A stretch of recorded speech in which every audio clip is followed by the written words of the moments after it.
The best, the best part, guys. Look. I'm not bragging, all right? Like, I really not. My favorite thing that's happened today is that this morning as I got ready for church in the dark, trying not to wake up my wife, she woke up to tell me goodbye, and she saw me in the dark and said, "Oh, good. I'm glad you aren't wearing anything with Texas on it." That's my best part. All right. From time to time on social media, I come across articles or memes that have to do with funny warning labels, right? And I like to laugh. It's one of my favorite things. And so I like to look at those things. I'll read them and kind of read these stories, these warning labels, and I'll find stuff like this, okay? There's a product called Nitol, which apparently if I was older, I would know was popular at one point. It's a sleep aid of some sort. And on the box, there's a warning on Nitol saying may cause drowsiness, which I think is exactly why people buy Nitol, right? And then you've got this, like there's this hair dryer with a warning on it, don't use while sleeping, which I have multiple issues with that, okay? One is, I know people do some weird stuff when they're sleeping. If you dry your hair in your sleep, like I'm trying not to judge you, but I do want to know, like, do you read warning labels in your sleep? Like, is that an effective way to protect that, I guess? I don't know. I read a story of a guy who said that he went to buy some eggs, and he grabbed a carton, and on the carton it had a warning saying this product may contain eggs, which I don't think that story can be true. Like, I can't imagine that to actually be true, right? Some of the warnings that we experience can be very ridiculous. Sometimes warning signs, not just warning labels, can be really ridiculous. I found this one. This is apparently a real thing. And like I've seen the signs that say warning like falling rocks. I don't know what to do when I read those signs.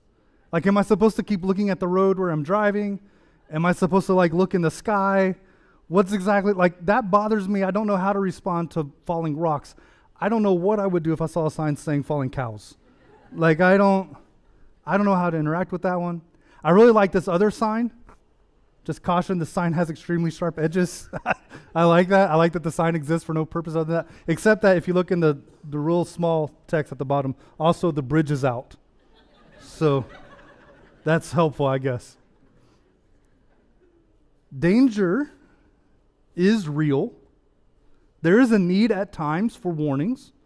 Sometimes we live very close to danger and we need to be warned. For instance, you may see a sign near some piece of machinery warning you to watch, your hands and your fingers, because if you're not being careful, where you're putting your hands or your fingers could actually get, pulled into the machine, and that's dangerous. Or there's other machines with a warning about a crushing hazard, that you don't want to accidentally trip and fall into one of those kinds of machines. And I've heard those stories. I bet you've heard some of those stories as well. Or even warnings like high voltage, don't touch, be aware of what you're near. There's danger in your environment, and so you've got to be paying attention. You've got to be careful. You've got to be aware. You have to be on your guard because our world is full of very real dangers. There are some warnings in this world that are very exaggerated, like the danger of falling cows or drying your hair while you're sleeping, okay? Very exaggerated. But some warnings are very valuable. The Bible offers various warnings as well. We live close to some dangerous things, and we need to be aware. And we could go all over the place with this. We could look at lots of different things that the Bible would warn us against, but we're going to focus in on one. It's from Matthew 6, starting in verse 24. This is Jesus speaking to a large crowd. This is in the section famously called the Sermon on the Mount. It's kind of in the middle of the collections of his teachings. And Jesus says, no one can serve two masters. Either he will hate the one and love the other, or he will be devoted to the one and despise the other. Now that isn't so much a warning as it is just a logical conclusion. And it isn't exactly accurate. We all have multiple masters. It's just that one of them will, tend to take priority over all the others. But then Jesus finishes his statement with this phrase. He says, you cannot serve both God and blank. And that's the warning. And it's still logical. This brings clarity to the previous part where Jesus talks about serving two masters. So if God is our God, then we can't allow anything else to challenge his position, because then he wouldn't be our God. And this warning makes sense regardless of how you feel about that blank, whatever you would want to put in that blank. It doesn't really matter what you're going to put in that place because you can't serve them fully both. Because you can't perfectly serve two opposing masters. We could talk about relationships or work, your entertainment, your hobbies, any of them. But Jesus doesn't use a specific word there. He doesn't just say blank. He doesn't leave it open for us to fill in as we see fit. He uses a word. Jesus says money. Jesus warns us strongly about money. And according to Jesus, it can become our master, our biggest master. And that's a bad situation. Now, last week we talked about myths and that we've kind of accepted, and today we're going to offer some warnings because money is kind of like that machine, that big machine that you walk by and it has that danger sign on it. It's a powerful machine. It's a useful machine. It accomplishes a lot of necessary things and adds a lot of value to our lives, but it has a warning sign.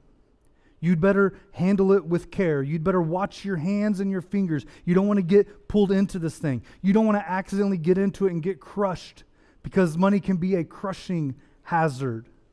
It's high voltage. You need to be careful. You can't be lackadaisical. You need to be attentive. You need to be aware. You need to be intentional with your movements and your emotions and your decisions when it comes to being around money. So let's look at the warning labels that we should see when it comes to money. I've got 2 warnings that we're going to offer this morning. I wish these warnings would be printed on our money. I think it'd be helpful. First one is this. Warning, trap ahead. Warning, trap ahead. Proverbs 22:7 says, the rich rule over the poor, which that's not so valuable to us right now, but the more valuable piece is this. The borrower is servant to the lender. Other translations will actually say the borrower is the slave of the lender. Now, just a moment ago in Matthew 6, we read from Jesus, who says that no one can serve 2 masters, even though realistically we all do. We don't usually think of money in that kind of a way, but when you take on debt, it's the same as taking on a new master. And when we borrow money, the lender becomes another source of authority over us. It becomes another master. And the danger here is that the small masters can become the big master. That borrowing money looks good at first. It usually solves a problem. We don't even recognize it as a master, but it's a trap. And you know that every good trap doesn't look like a trap, right? When I was in middle school, I was about 7th grade. I had these 2 kids who lived down the street from me. One of them was a bully, and one of them was his weak friend. I was more like the weak friend. We were kind of equals, okay? And at one point, as 7th grade boys will tend to do, the 2 of us, the 2 weaklings, decided that we were going to fight each other. Okay, now we didn't have a reason. Just wanted to fight, I guess. We felt like that was at least fair. And so we kind of talked trash back and forth. Never really turned into a fight, but the bully, his friend, the bully, wanted to make it happen. Like he was set on trying to get the 2 of us to fight. And so one day this bully shows up at my house and knocks on my door, which was unusual. He'd never been to my home. And I go to the door and he tells me, like I don't even open the screen door, right? It's just glass. And I'm looking at him and he says, hey, why don't you come outside? I want to talk to you. To which I was like, you've never ever wanted to talk to me. Like even 7th grade Ben was capable of seeing what was going on, right? It didn't make sense. And so I'm like, what do you mean? You just want to talk to me? What's going on? He's like, no, just come outside. I want to talk. And as he's saying this, I look over his shoulder and I can see his weakling friend hiding behind a car in the street. And he's like peeking his head up, like trying to see what's going on. And as dumb as I was, I had enough common sense to recognize, oh, this is a trap. He's trying to get me, they want to beat on me. I guess that's what's going on. I remember actually laughing at this kid through the glass screen door, right? I laughed at him. I said, nah, man, I'm good. I closed the door. And I was like, I was very proud of myself, right? Because it was a poorly constructed trap. It didn't accomplish what they wanted. Because good traps don't look like a trap. Good traps lure you in, don't they? It's why I put cheese on my mouse traps. It's why I put peanut butter in the bathtub to get my dog to get into the bathtub so I can wash him. I got a dog who doesn't even know he's being washed. He's so happy about peanut butter, right? It's why I use deli meat to trap raccoons. That's a real story too, all right? Like I had this raccoon up in Indiana, kept getting in our trash, tried all sorts of things to get it into a trap. None of it worked, but the deli meat worked. That got him in there. Because a good trap is one that entices you inside. It doesn't look like a trap beforehand, right? It's why every touristy area has shops that all sell the same exact thing. You know what they are. It's fudge, it's spray painted t-shirts, it's little trinkets, and you don't want to own any of those things. Like you don't want to buy them, but it's interesting enough that you walk into the store, you look around, you end up buying something you didn't intend to buy, and that's why those places are called tourist traps. Isn't that what debt is? There's an old credit card commercial that had a slogan saying, I want more and I want it now. That's the attitude of our culture, isn't it? Our culture has set up opportunities all around to help you afford things that you can't afford. And it's a trap. And it goes something like this. I mean, you have to live somewhere, right? And so you buy a house and you reason that everyone has to have a mortgage to have a home. And so you have to accept debt if you're going to be able to live in a home. But, we rarely buy the house that we can afford. Usually we buy a house just a little bit nicer than what we can afford. And so we choose just a little bit of extra debt. And the debt master gets a little bit bigger, maybe too big. And then, I need a car. I need to be able to travel, to get around. So I'm going to buy a car, but I don't want to drive around some hoopty, right? That's not what I'm going for. And so I'm not trying to drive something ugly or bad. I want something nice. I want to be comfortable. And we reason that it needs to last a long time. And so we come up with these excuses in our minds. We take on a little bit more debt than we actually need. We choose a car that's a little more than what we have or need to have. And the debt master gets just a little bit bigger, maybe too big.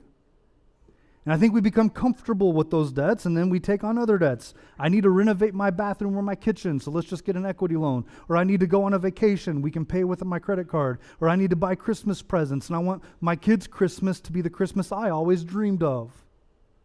And it isn't uncommon to look up and have a mortgage master and a car payment master and a credit card master and a personal loan master. And it feels like this pit that just keeps getting deeper. It feels like a box that we walked into, but that we can't get out of. That's what a trap is. See, a trap doesn't feel like a trap when you walk in. It feels like a trap when you can't get out. And an animal doesn't wake up in the morning and say, man, I want to end up in a trap today. And I don't think any of us wake up and say, man, I hope to have another master by the end of the day.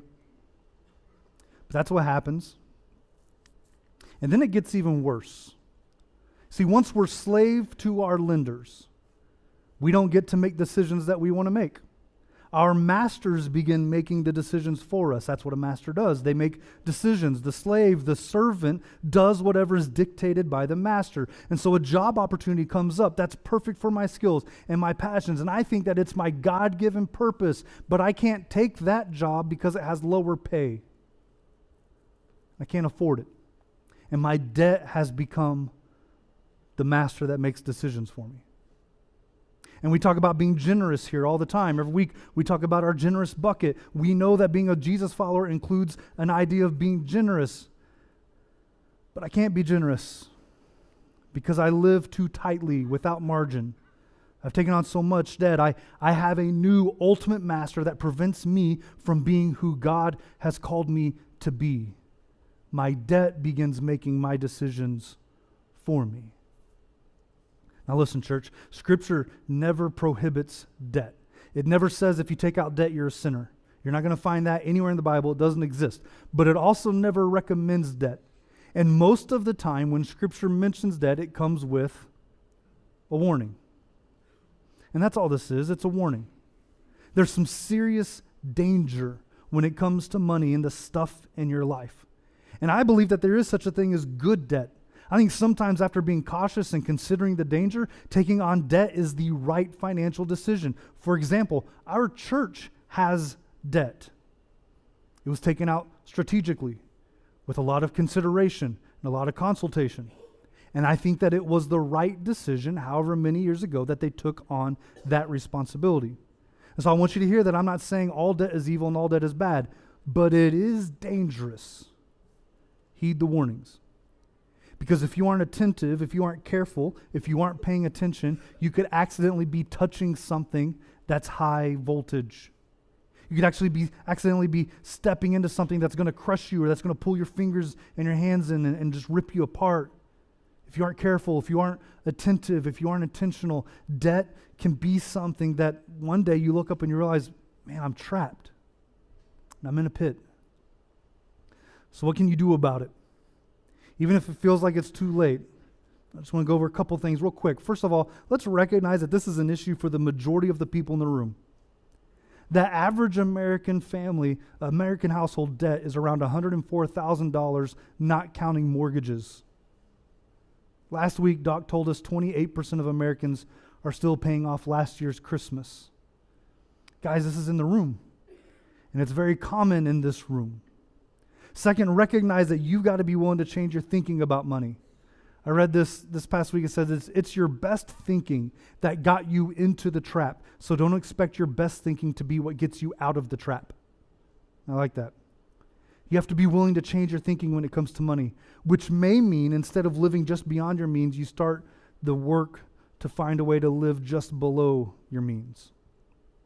Third, get help. You have lots of options about what that looks like, and that's including but not limited to, we have a financial peace course that we offer pretty regularly around here. We have resources that we can connect you with, financial counseling, all that stuff. If you need help, get help. So our first warning is this: trap ahead. Money and the pursuit of money can be dangerous. Debt can be a trap. So heed the warning. Just be careful. Second warning is this. Warning: trade required. Trade required. Now, you guys know what a trade is. Jordan talked about it a little bit to kind of get us started here. It's when you give something with the idea that you're going to get something back. And what you get back is supposed to be fair or hopefully even better. But trades are dangerous. They don't always work out the way we expect them to. They can be good, but they can also go very poorly as well. Sometimes we trade what is more valuable to get something that is way less valuable. And that's the nature of trades. You can win or you can lose. Now, in order to live in this world, you have to make trades. One of the greatest disappointments in my life, and I think it's probably in yours as well, is that money doesn't just simply show up whenever I want it. I wish it grew on trees. But money only comes to me whenever I give something away. It requires a trade. And so I give my time and my effort to my work, and they've agreed to give me my pay. It's not groundbreaking information, okay? I think you understand this process. But I want you to see how Scripture speaks to this a little bit. It's in 1 John chapter 2, starting in verse 15. It says, "Do not love the world or the things in the world. If anyone loves the world, the love of the Father is not in him. For everything in the world, the cravings of sinful man, the lust of his eyes, and the boasting of what he has and does, comes not from the Father, but from the world. The world and its desires pass away, but the man who does the will of God lives forever." I want you to see this. This is trade language. You can't get something without giving something away. You can't give your life to temporary things like money and stuff and also give your life to what is eternal. It kind of goes back to Jesus' words about serving two masters. You've got to make a choice. You've got to make a trade with your life, and you can't choose neither. That's not an option. You can't avoid it. You are going to make a trade with your life. You're either going to give yourself to the things that will pass away, or you're going to give yourself to what is eternal. And they both cost something, but one of them is worth it. So church, here's the warning. Trade required. Don't trade the things that are eternal for what is temporary. It's a bad trade. It's trading what is greater for what is lesser. If you go back to Jesus' words in Matthew 6, where we started in verse 24, you just go a few verses down from that into 31, and Jesus says, "Do not worry, saying, what shall we eat, or what shall we drink, or what shall we wear? For the pagans run after all these things, and your heavenly Father knows that you need them. But," this is trade language, "but seek first his kingdom and his righteousness, and all these things will be given to you as well." There's trade language. There's life's worries. There's things like money and stuff. that don't coexist with the pursuit of God's kingdom. Jesus says you can't serve two masters. You have to make a choice, and no choice is not an option. You can't avoid it. You've got to make a trade with your life. And so you can focus on the kingdom of God, or you're going to focus on the concerns of this life. And the warning is, don't trade the peace of God for anything of this world. It's a bad trade. It's trading what is greater for what is lesser. But just like how debt can sneak up on us and trap us, bad trades don't always reveal themselves until it's too late. And so here's what happens. In an effort to make more money, to be more comfortable, to pay off more debt, or to have more stuff, we end up making more trades. It might look like this. Maybe you change jobs because you need to make more money, but that requires more hours. Maybe you have to work overtime, or maybe it's not more hours, but maybe it's more responsibility. And maybe it's the kind of thing where you can't just leave work at work anymore. You bring it home with you, either emotionally or literally, and it takes up hours either way. And because you've made those trades, it forces you to start making other trades. There's time that you should have been giving to your relationships and the things that are important in your life. But now I give that time instead to my work because I made choices. I decided that money and stuff were more important. And so, I stopped dating my wife.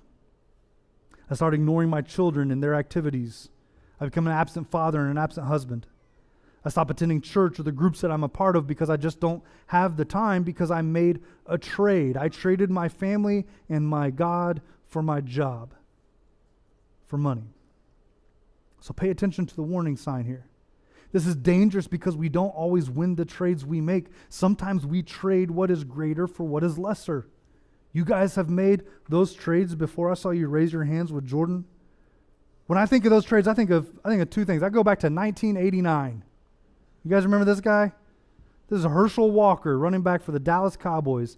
He was traded to the Minnesota Vikings. The Vikings thought that they were one player away from multiple championships, and they thought he was the guy. And so they traded everything for him. The Cowboys ended up getting 8 different players for this one guy. And it changed the trajectory of both teams. If you're a fan like I am, you know that the Minnesota Vikings haven't accomplished anything ever. And this trade is what built the foundation for all the Cowboys' success through the 90s. Most people agree this is the worst trade in NFL history. The one exception to that is Doc. Doc thinks it was the best trade in history. I think that the absolute worst trade in history came just a couple years ago. 2022, the Cleveland Browns traded for a quarterback from the Houston Texans named Deshaun Watson. And without going too deep into this story, I'll just tell you that the Texans got 6 players for him. And he has been an utter failure for the Browns. I don't think he's even going to be on their team next year. Meanwhile, the Texans have had an incredible bounce back, not really seen since the Cowboys of the early 90s. Incredible success, and their trajectory looks very positive. I think that this trade will go down as one of the worst in NFL history. Guys, you're familiar with this. Maybe it was that Pokemon card you used to have. You traded the one that was more valuable for the other one that you thought just looked better. Maybe as an adult, you made some bad investments. Maybe you bought some Bitcoin knockoff, right? Doc sometimes talks about something called a chicken swap. I don't really know what this is. I don't know what a chicken swap is, but he goes to it fairly often. He said one time he got a chicken that didn't lay eggs, which I think means he made a bad trade. I don't really know how it works, all right? But seriously, have you ever taken like a new job because you thought it would be better? I mean, you had a decent one, but you thought this one was going to be better, only to find out it was way worse. And you traded something that was good for something way worse. Or maybe you traded, even worse, you traded your family for an opportunity. Maybe you missed your kids' childhoods because your career became more important. That's a bad trade. Do you know anyone, or maybe it's even you, who chose a career that cost them their marriage? Guys, we make trades every day. And we don't always end up on the winning side of those trades. So how do you make a good trade? If you want to make good trades, I think it begins by having appropriate goals. You need to know what you're aiming at. And as Jesus followers, we need to be aiming at what is eternal. what's absolutely most valuable and most important. It should take precedence. You should have an appropriate sense of value, recognizing that eternal things are far more valuable than temporary things. As Christians, as Jesus followers, we should be living in a way that we're trading for things that are eternal, that we're giving up temporary things for the sake of what is permanent. That your value should match God's value. Because the reality is we make trades all the time that we think are good and God would call it bad. And third, you need to have appropriate emotions. I think most of the time when it comes to finances, when it comes to money, our decisions, our purchases are frequently emotional, not rational. And that can be the truth going into debt. It could be about making trades for more stuff. Almost everything we do in those moments is emotion-based, not logic-based. And that leads us into traps like debt, or it leads us into trades that aren't good. It leaves us with something of lesser value than what we had. Imagine your life as you grow older. What do you want most? Do you want to be in a good relationship with God? I mean, I hope you do. Do you understand that a good relationship with God isn't something that just appears by accident? That you can't set it aside and expect to just pick it back up whenever you want? That it's something you need to prioritize and that you build starting now, that it's an eternal thing, eternal starting even in the present or in the past. Jesus said the world and its desires pass away, but the man who does the will of God lives forever. What are you building? What are you aiming at? And imagine as you grow older, do you envision your spouse being there close to you? Do you envision your kids loving you, wanting to be in your presence? I hope that you do, because those are good dreams. Those are good goals. But a good relationship with your family isn't something that just appears by accident. You can't set it aside and just pick it up whenever you want. It's something you have to prioritize and build starting now. Jesus said, the world and its desires pass away, but the man who does the will of God lives forever. Guys, there are things more important than the temporary money and stuff of this world. Trades are required. Are you trading for what is truly most important and valuable? Or are you trading for things that pass away or dishonor God? See, money and stuff are needed in this world. They're a required part of our lives, but don't let them become what your life revolves around. Paul even warns a guy named Timothy in the New Testament. He says the love of money is a root of all kinds of evil. Don't let your pursuit of money and the stuff it can get you become your first pursuit, your central pursuit, your greatest master.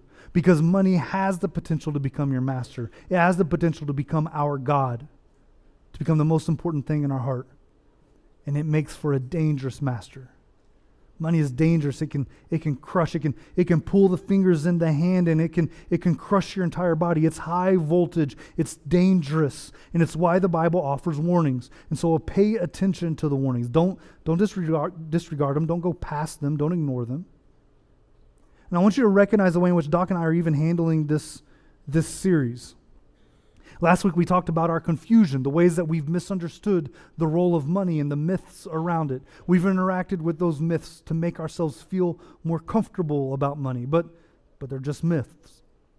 And then this week, it's warnings, because money is dangerous. There's something on the line here. There are ways that this can go very badly. And next week, we're going to talk about health. We'll talk about the right ways to handle our money, the practical ways to live that will help resolve the temptation of money becoming our master. But even now, you can start practicing. One of the best ways to ensure that money isn't our master is by making sure that we submit our money to our master. One of the things we do weekly is we gather at worship stations around the room. Because one of the most important things Jesus followers can do is remember. And so we participate in the Lord's Supper and in giving. The bread and the juice remind us of what our God has done for us, the sacrifices He's made for our sake. And when we give, it reminds us that it's all His, that He's the one who's in control of us, that the things that we may love in this world, including money, are something we have to submit to Him over and over and over again. It's practices to ensure that our eyes stay focused on our master and that our money hasn't accidentally become our master. And so we submit our money to him. Giving money to God is how we ensure that our master keeps his place and our money stays in its rightful place. It's one of the ways that we begin to transition our minds around money and its role in us. And so guys, if you've never given before, if you've always had your reasons why, I dare you to try it, even if just for today. Just to be able to say, God, I want you to be the master. I don't want to be ruled by money. It's a practice of letting go of the things that we hold on to for the sake of honoring and giving to him. I challenge you to do that. Maybe you give, but you know that you don't give exactly probably what you should. I want to challenge you today to see if you could let God begin winning this battle within you, this fight within each of us that we all carry, this desire to have the stuff of this world and submitting it to the one true master. Maybe for some of us it's that generous bucket that we give, but today would be an opportunity to give just a little bit more, a little bit extra into the generous bucket, just to bless people, just to be generous, because our God is generous and he's called us to be generous. Just an act of obedience. I want to challenge you to do those things. Keep Jesus in mind, that we would remember in this moment, first, what he's done for us, and second, what we can do for him. Why don't you come to the tables?